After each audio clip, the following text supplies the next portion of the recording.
Hello, it's Kyle from Tabletop Gamers here again with another box opening. We're going to be unboxing the board game Ravine. Now, you might have seen this on Amazon. It's been in a lot of board game lists and things like that when you're going around. So this game pops up a lot when you are looking around on there. So I decided to take a shot at it because I enjoy a lot of cooperative board games, and so I figured, why not? Now, if you go and you look into the website and you kind of see what the game is kind of about, you start to understand that it kind of, at least for me, it gives me a Lost vibe. So if you've ever watched the TV show Lost, this kind of gives the same vibe there. You're lost on a stranded island, trying to survive, trying to cooperate together to get there, that sort of thing. So we're going to go ahead and unbox it today, and then hopefully maybe sometime in the future I'll actually get to do a playthrough of this, or maybe even just do a review if I can't actually get the actual playthrough on video. But you never know. We'll see.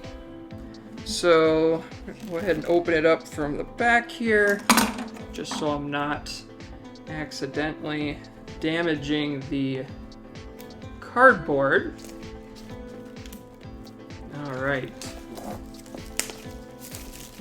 So it's a pretty simple game. It's got a lot of cards to it. If you guys have ever seen, it's made by Stellar Factory. They made the other game that I have a video on, Space Team, I think is what it is. It's another cooperative game. Very fast-paced game, all cards, and that's basically it. So it's the same company that made that game.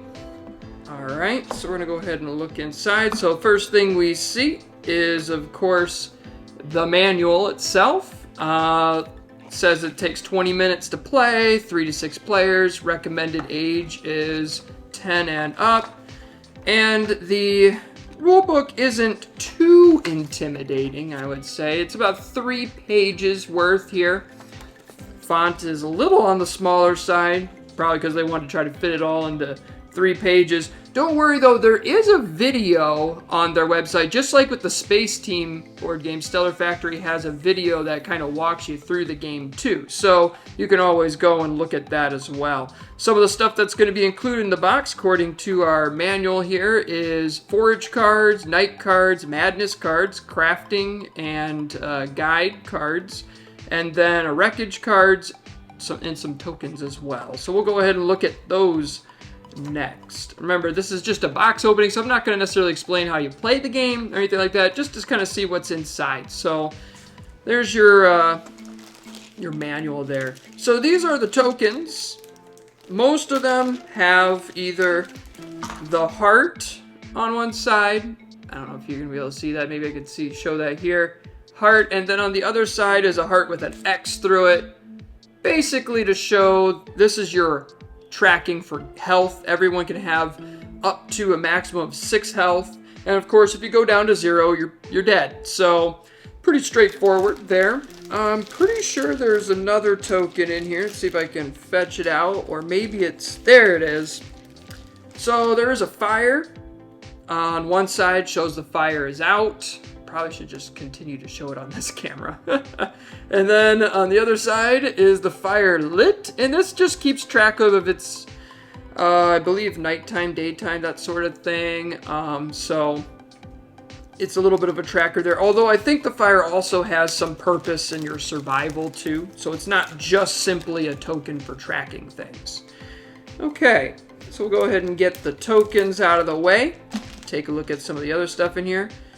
Okay, got a little bag here, no doubt just for some storage with the tokens, separating them out, that sort of thing. Although I'm sure this plastic bag wouldn't be all that bad either, but maybe this is just to get connected with the theme of the board game, which is survival. So you get a little bag to go along with it. Alrighty, let's check this out. Now, I believe these are the Forage Cards. So you got the green Forage card back there. I'll go ahead and open this up. So I got the cards open. I'm going to go ahead and put this off to the side, get rid of the trash. So here are the forage cards. Foraging is important because you need to get things in order to survive, and you got to build stuff. So there's a crafting element to the game, and here we got stones. Let's see if we got some other things in here. Lots of stone, wood. Let's see here. Tons of wood, apparently. Fibers. Okay, there's also food. So most of the stuff I've found at this point is just stuff you use to build with. But you have trout, you have grubs. These foods are going to replenish your health, of course. You got wild onions and plums, all kinds of different things. So foraging, those are your forage cards. I believe there's 103 of those in the whole deck there.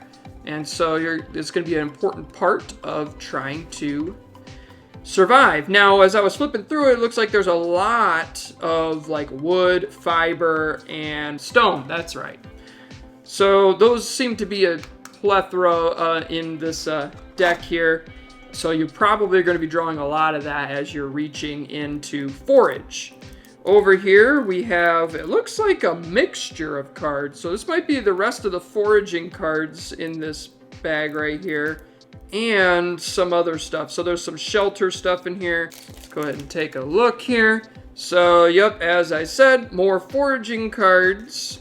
So I'll go ahead and put those with the rest of them. And we got even more food, squirrels and rabbits. Oh my.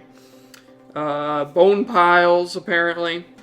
So more foraging cards for us to look at there. So I'm going to go ahead and just place those back in the pile. All right, different cards. The madness cards, you end up having to draw these when you go down to extremely low health. So like 1 health left, you end up having to draw a madness card. And they have different effects on you, and a lot of them require you to act things out. And they have limited time. So sometimes it could be just for the night, or it could be for the rest of the game. So like, for example, here's the one that is right off the top here. It says, Battle of Wits. You developed an obsession with pop culture, an extreme obsession. So your effect is you have to choose a category. Pizza toppings, 80s movies, etc. All other players must take turns naming things from this category. The first player who hesitates or repeats an answer loses 1 heart. And then the recovery is upon completion of the task. So this one is limited to just 1 playthrough. Here's another one, just to kind of give you an idea of what these madness cards do. So another one says, Family Matters. You're convinced all the others are robot clones, and you demand they prove otherwise. So the effect is all players must name a different member of your immediate family. Anyone who fails loses a heart. And that one also is completed upon task. I'm going to flip through to see if I could find one where it actually lasts a little bit further along here. Let's look at this one. This one says, Blind Rage. They say love is blind, but so is madness, blinding at least. And the effect says, your eyes must now remain covered or shut. Regain at least 1 heart. So you get some health, but now you have to keep your eyes closed. So you got different effects here that are going to change the game and how it's played, which does remind me of another game that escapes me right now. It's a World War I game, and it's cooperative as well. And you have to deal with these problems as you're trying to survive World War I. If you remember the name of that game, go ahead and put it in the comments below, but it's escaping right now, and I'm not going to sit here and try to remember that when I'm supposed to be opening up this box here. Oh, wait. I still got these cards over here that I had set off to the side. So these are the different kind of crafting cards you can create. So you can create a basket, which requires fibers and sticks and things like that. So you can create a basket, you can create a spear. So it's a roughly hewn wooden spear, flimsy but sharp, and you can use it to attack things, stuff like that. You can also craft shelter, and there's only 2 shelter cards, apparently. And it says it is a rugged shelter created from mud fiber, wood, and rocks. Can protect up to 3 players, and it lasts indefinitely unless it is destroyed. So it can stick around. But again, you can have up to 6 players in this game. So 1 shelter is not going to be enough. You're going to need 2 shelters in order to keep people alive if you have more than 3 players playing. Okay, and that is everything. So it's all crafting stuff. Okay, now we'll open up this next one here. What do we got here? We've got, first off, I believe these are the survivalists that you can more or less play, if I remember correctly, because as I'm looking at these, you can see they have the passenger's name. They've got, of course, looks like a flight ticket, essentially. I'll put one right here so you guys can kind of get an idea what that looks like. So it's a flight ticket. It's got the name, their flight seat, all that stuff. And then it says found item, adrenaline syringe for this one that I'm reading. And then the effect, completely restore hearts for 1 player when used. It has single use. So these are items, and I believe these items come randomly to each player at the beginning of the game. So it's kind of like what your character receives, if I remember correctly, based on what I was looking at. The next one is the night cards. And this is... So Ravine can be as difficult as you kind of want it to be.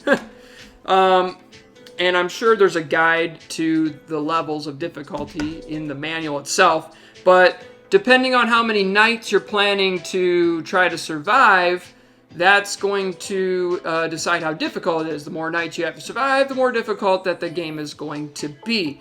And essentially, you're trying to survive a specific number of nights, and then eventually there will be the rescue card that's buried in this. So this kind of dictates the rounds of the game as you're going through. And as you can see, it's quite a thick a stack here. So lots of different effects as you're getting into night.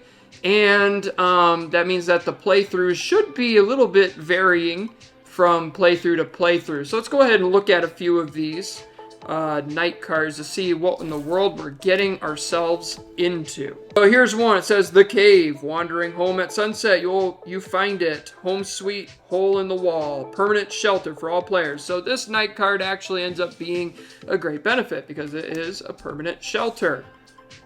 Another one, The Deer. Wounded, it limps into camp and collapses. You're too hungry to wonder what happened. All players recover 3 hearts. So not every single night is going to be a bad thing. You will have some benefits as well. Here's another one, The Drizzle. You'd think a night of gentle mist would be more refreshing.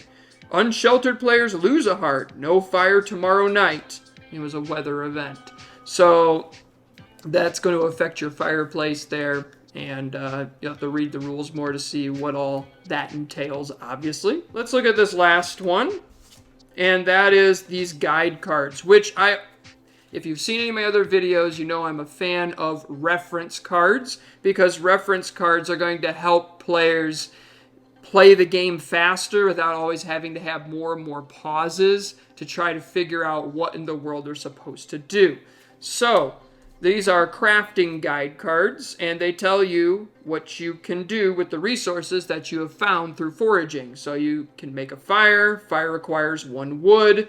Spear requires 1 wood, 1 stone. Basket's going to require 1 wood and 2 fibers. And then a shelter's going to require 2 wood, 2 fiber, 2 stone, which makes sense because shelters are the biggest things and also pretty important to have. And then they have little descriptions here to describe what in the world each item does. So fire, warmth, protection, and comfort. Spear, protection against violent creatures. Basket, increased carrying capacity, which means you can carry more foraging cards as you're going out to forage. And then shelter protects up to 3 people. So there you go. There's your crafting guides to this game. All right, so that is everything that is in the box. You also get an organizer. So here's a little plastic organizer, and it can help, put your cards in specific spots. And then, of course, the tokens are going to go right here. And then when you go to put it away, you got your manual right on top of that. So organizer's not too elaborate as some other board games that I have come across, but it does get the job done and keeps everything right where it needs to be so you can quickly pick up the game again in the future. It is Obviously not great when you open up a board game and you just have stuff scattered everywhere, and now you got to try to figure everything out, and it takes forever to set up, and it just makes people less excited to play the game because it took 30 minutes to get it ready. So they have this to kind of try to get this game out of the box quickly and going, and I think that's pretty good too. I don't think that the cards will go anywhere based on what I can see here is a little bit of a dip there, so when this box moves around, there shouldn't be cards scattered everywhere. I have another game, Mysterium, that it kind of has that problem. No matter how well you put the pieces back in with the organization of everything, if the box gets turned or whatever, pieces are going to go everywhere and you're going to spend a lot of time trying to reorganize it. But this box does not seem to have that problem, so that should be another good thing to note from this game. So that is Ravine from Stellar Factory. You can pick up this game on Amazon. I believe it was under $30 when I originally bought it there. I'm not sure if it's still there. You kind of have to wait for this game because when I was originally going to buy this game on Amazon, it said it was not available, that it was completely bought out, and then I had to wait like a month or two, and then it was back to available again, and I could eventually buy it. So you kind of have to watch out for that too. This is not like it has tons and tons of copies just lying around everywhere. You might have to wait for the window of opportunity to buy the game. But it's a pretty cheap game, and I'm hoping to eventually be able to play it. Haven't gotten the chance just yet, so when I do, I will try to get out a review video for this. As always, thank you for watching.